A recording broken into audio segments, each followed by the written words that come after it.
What's going on, YouTube? Metal Complex here, and welcome to episode 38 of The Knife Guy. If you are new to my channel or you just stumbled out of some weird corner of the internet and you have no idea where you are, I am a knife guy, knife enthusiast, knife collector, knife user, knife enjoyer of many sorts.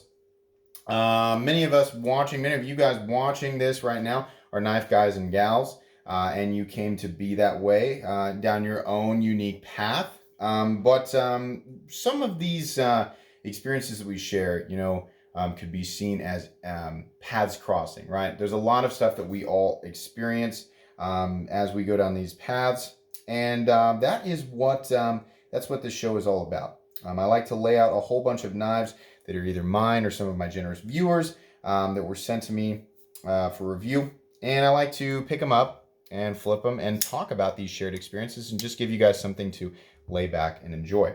I'm trying to get into another one of my videos so I can show you here, just to remind everybody, if you're watching my channel because you've got the itch, and I know a lot of you do, I have my description on every video conveniently set up so that you can find, in this case, the Spyderco Chaparral, but on most of them, they're going to start out like this. My merch store, it's going to show Patreon if you want to support the channel. It's going to show my other YouTube channel, Silent Complex. If you haven't checked that out, please do. And then tons and tons and tons and tons of awesome recommendable knives, whether they're high-end production or they're budget knives. They're all sorted out, nicely categorized. I've also got EDC gear and maintenance stuff. So whatever it is your itch is, right, feel free to check out my description because there's something down there for everybody. All right, so what are we talking about? By the way, I live in Kansas. So I'm a Chiefs fan. Now, I'm not going to say that I'm the world's biggest NFL fan, but, I grew up supporting the Chiefs. And it's when the Chiefs are doing okay, that's kind of what we're used to here in Kansas. The Chiefs are doing okay. We're like, yay, that's pretty good. And when they're not doing okay, we're like, yeah, okay. But to have them win the Super Bowl was awesome. That's not what this is about. I'm using what I found out about how people reacted to certain things happening during the Super Bowl, and also like in the knife world, how people react to controversies and drama and things like that. So what I want to talk about is, you can see it in the title, how to actively prevent dumpster fires. And there is a difference between necessary backlash in the knife community or any community, right? And just an absolute dumpster fire. And unfortunately, the dumpster fire part comes rapidly, aggressively, and it spawns out of ignorance, and then ignorance burns it bright and furiously. It's brutal. If somebody decided, if a small group of people decided they did not like my channel, and they could get enough people on board, they could burn me down, right? Just for some little thing that I said that rubbed somebody the wrong way. That can happen pretty quickly on the internet. So what I want to talk about today is essentially my opinion on stuff like this. There are many very famous controversies in the knife world. We are not going to talk about specific controversies. What I want to talk about is how the knife community reacts. In general, what you start out with is a wrongdoing by a maker or company, right? And it's either something they're knowingly, it's something that they know they're doing and they're trying to hide it, or it's like we didn't know, and then enough reviews and feedback and backlash from the community has brought it to the attention of the maker, right? And then they're like, okay, sorry, we're gonna fix that. Unfortunately, the way that communities work is they're like, look what they're doing, witch hunt, and then they set everything on fire, and that's unfortunate because usually at the very head of that are a couple of sound, sane voices going, hey, this is a problem, a lot of people really like this, but I found this issue here, and it's definitely an issue, and it needs to be addressed, and right there, that's good, it's being addressed. And then, and the person pointing out the problem is generally at least at base level knowledgeable. And by the way, I don't consider myself like beyond base level. I'm somebody who talks a lot, who has a lot of enthusiasm about knives, but I'm not a knife maker. I'm not somebody who understands powder metallurgy or like machine work or I don't understand all those complexities, right? I just have a lot of thoughts. So I don't consider myself a professional. But anyways, at the head of this inferno that ensues is generally at least one sound sane voice, and that'll attract a few other sane voices. And I know this is going to sting for some people because they're going to be like, who are you referring to?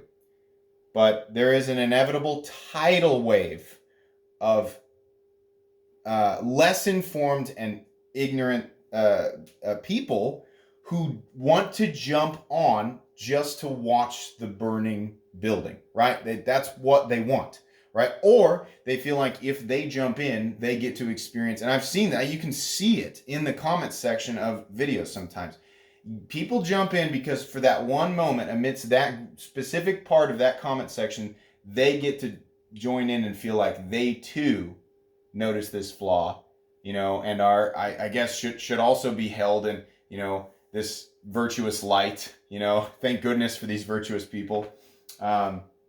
Steve, if you're watching, I think you know what I'm referring to, right? But that happens, and I'll be the first to admit I have definitely not jumped in and be like, yeah, witch hunt, not anything like that. But I've definitely jumped in and been like, hey, here's an opportunity for me and I'm not talking about now. I'm talking about way early on, back in the forum days. 6, 7, 8, 9 years ago in the forums, people jumping in and then me jumping in and going, that's what I mean. But I would have been part of the ignorant crowd. To me, it seems like with any of these populations, it's between 2 and 5% that might be, have brought an actual issue to light that was unbeknownst to a maker or something that was known. And they're like, hey, you should deal with this, right? We're trying to be cool, but you should deal with this. And then there's just everybody else who's like, I heard there was drama. I don't know what it is, but I brought fire and I brought anger and fury with me. And I also brought, a whole bunch of other people who are also ready to jump into the heat of battle blindly. And unfortunately, that's what happens, right? My opinion on controversies is that when they happen, it sucks. If the maker didn't know about it, it's specifically, that's like, oh man, people jumping on and hating and being terrible, and it's like this person or his organization's trying to fix it and people are just beating them down. That sucks. Eventually it'll go away because it was unintentional, right? Usually. And then you have makers and people who tried to hide certain things, and then that kind of stuff doesn't go away as easily, right? But I do not agree with eternal damnation when it comes to this kind of stuff. Right? Some people understand a few of the controversies that I'm talking about. There are people who swear off companies forever, business with said companies, for one reason or another. Now, obviously, there are atrocities that certain organizations have committed that would cause me to never want to do business with them again. Here's an example of something that would, that would not cause me to never do business with a company again. Company A has a patent on something, and company B says, hey, that was ours. And the company A says, no, it wasn't. And then they have this little sort of middle school, this little teenager fight, and it's real cringy, Okay, that sucks. One side's in the wrong, one side's the right. Okay, but am I going to swear off either company? No. That's being overly dramatic to be like, well, I would never do business with either side ever again. How uncultured, Oh God, spare me. No, listen, that's fine. People are gonna fight. People are gonna argue. We're all humans, right? When you're done with it, keep making cool knives because I still want to buy them, right? Let me give you another example, right? Another a maker who I don't have out here on the table. So I'm not talking about any of these laying here, nor have I yet. The initial example I used. Maybe a company has a few models hovering around out there with some supposed lock face geometry issues. Guys, the community turned that into a dumpster fire, right? That's not something like there are so many additional details that go into the type of usage that type of impact and failure is involved with, and then also, more importantly, the actual number of knives affected by it, right? Let alone the logic and whether or not it's something. I mean, let's all keep in mind the nature of a frame lock, where it's positioned, is actually in a position where your hand has to be locked around the knife to use it and holding it in place. This is not the natural position of a folding knife. So anyways, still, for people who are like, I'm ready to jump in and tell Metal Complex how I think. Yeah, you're right. It's still an issue, right? Lock face geometry is something that should be gotten. They should have that right at the factory, right? Unfortunately, we had the group of people who started to figure this out, and then we had the dumpster fire crowd who was like, let's burn them to the ground, and it's that kind of thing. It's like, whoa. And then you see people left and right. I'll never do business with that company again. I'll never do business with it. To me, that's overly dramatic. That's something that I don't want to encourage. Do I acknowledge that these problems exist and are problems? Yeah.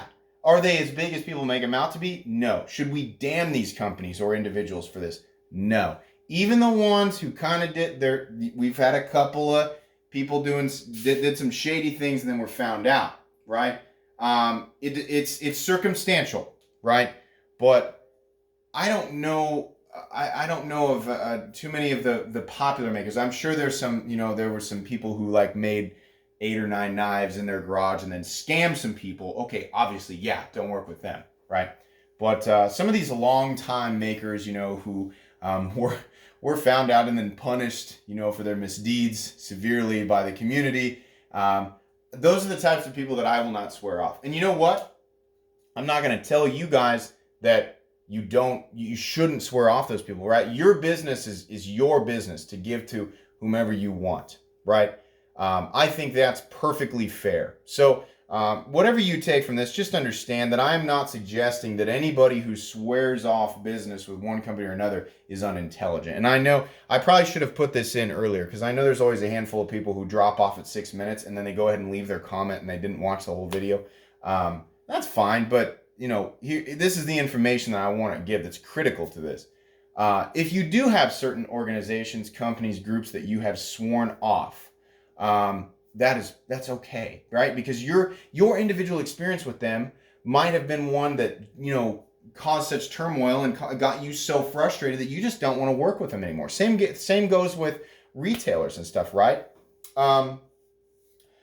But when you're going out of your way to burn somebody down, right? When you show up to the to the battlefield and you don't even know who you're fighting, you're in the wrong.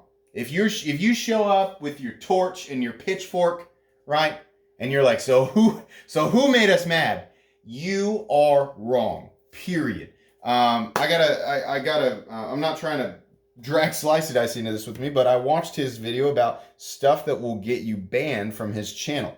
And I agree with a lot of it. In fact, I think I pretty much agree with all of it. But he said something that really sort of resonated with me. He said, if you keep popping in to different videos and you're constantly like for example, somebody who doesn't, let's make up a company and call them the Knife Company, right? Fictional company. You're like, I don't like Knife Company, right? I don't like them. They're bad people. And then that's your comment. Okay, that's fine. And then I notice I got another video up of another knife from that company. And then same person. I don't like that company. They're awful. Don't like them. Hate this company. They make terrible. And then it's like you're constantly, you're going at, why? It's okay if you don't. And people will argue and they'll say, well, we're trying to, spread the word and warn. And listen, if the company's that bad, you will not be the only person. It will not be your sole responsibility to warn the world of their evil presence. I'm going to tell you guys, that immediately sends a red flag to be the first person that notices that you are going around doing, and I notice it because I can see every comment that comes through, right? As soon as somebody notices that you're going around to every video and you're leaving the same comment, right, that it makes you look less credible. It makes people go, I've seen this guy before. He just really hates Knife Company, right? So you're really just wasting your time. It's not whether or not what you're saying has an impact. You're literally just running on a treadmill. I mean, like, there's no reason for it, right? It's just being malicious for no reason. There's no force behind it. If something, this is, and again, guys, these are just my opinions. This is very, very preachy, and I'm being very opinionated, but sometimes I do this in these Knife Guy episodes. It's never a single individual's job to bring a company down, right? And I think some people get caught up with that, and they feel like, they mix an act of virtuism. They get that kind of mixed up with being vengeful, and then they don't realize it. And then the more people that agree with them, or they get a few comments going, yeah, you know what, so then it's validated, right? And then they take that false validation and they run with it, right? And some people, all it takes is like 2 or 3 people to agree with them, and they think that the whole knife world is backing them. And really what you're doing is you're just causing there's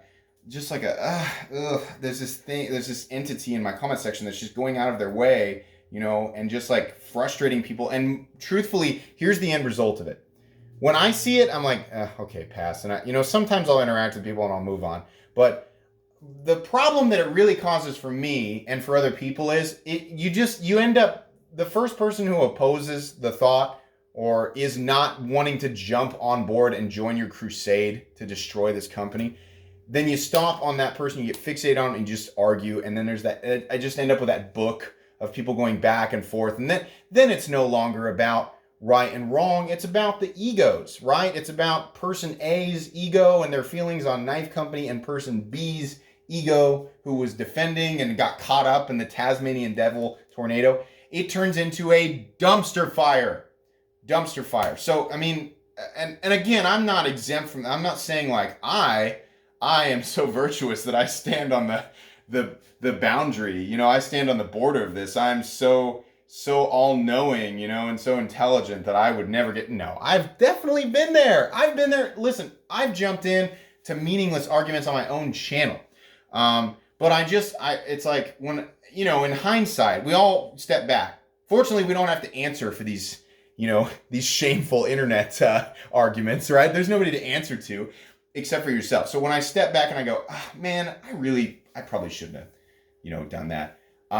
It's like I can tell myself that a million times, or I could make a Knife Guy episode about it and just remind everybody, when you find yourself inevitably, because we're all gonna be in that situation in one way, shape or form, or not all of us, a lot of us, right? Let's say a lot of us.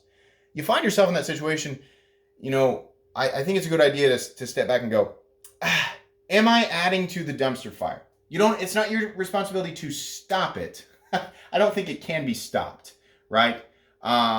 It's not your responsibility to shield the company. It's not your responsibility to burn the company down. Your sole responsibility. And it's also, what you shouldn't be doing is adding to if it becomes obvious to you that this is a dumpster fire and it's in motion and it's gaining momentum, the best thing that you can do is just stop talking about it. What some people fail to realize, the people who their intention is, they come upon this comment section drama, this Knife World drama, and they go, oh my gosh, this is out of control. I got to step in and say something. I got to step in and do something, right? Well, here's the problem. And this is, I'm going to make fun of Facebook. This is the problem with Facebook right now. And all of it's boomers love Facebook, right? They get on there and they put their opinions, and then, Sheila from down the street's mad at Paul, and then they start arguing about politics and religion, right? Oh, dumpster fire. No thanks. Don't care about Facebook anymore. Here's the problem.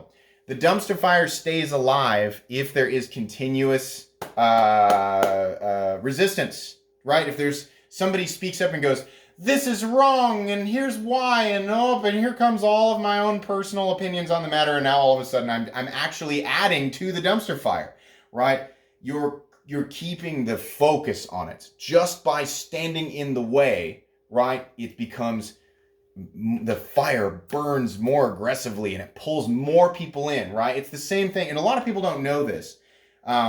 people who give dislikes on YouTube videos they don't like, and that's fine if you don't like something, dislike it. But it actually does help. It helps creators because it tells YouTube someone they had an emotional response with this, right? And it actually, enough likes or dislikes in any direction will actually cause more traffic towards that video. Don't believe me? Go look at the most disliked video of all time. I reference it a lot. It's a Justin Bieber video. Has an enormous amount of dislikes. But you know what? That guy got a lot of traffic off that video, and a lot because of all the interactions. The best thing you can do if you don't like a video, honestly, is to not put anything at all. Same goes for dumpster fire situations. It's really tempting to jump in and raise that shield, right? And be like, no, and then you've got your shield up and you're like, maybe I should use a sword, you know? And now you're part of it. The best thing to do is to just walk away. So, guys, that was a crazy preachy episode. That was fun, and again, it's just lightheartedness, not coming at this, not trying to start a battle or anything like that. Certainly, hopefully, not going to start an ironic dumpster fire in my comment section on this video. But in anyways, hope you enjoyed this video. If you did, please leave a like. If you'd like to check out my other content, I do, of course, have lots of videos of knives that are either expensive or inexpensive that I do or don't like. So check those out. And if you enjoy all my content, go ahead and click on this Metal Complex logo right here and subscribe because there's definitely more coming. Thanks again for watching, everybody, and have a great day.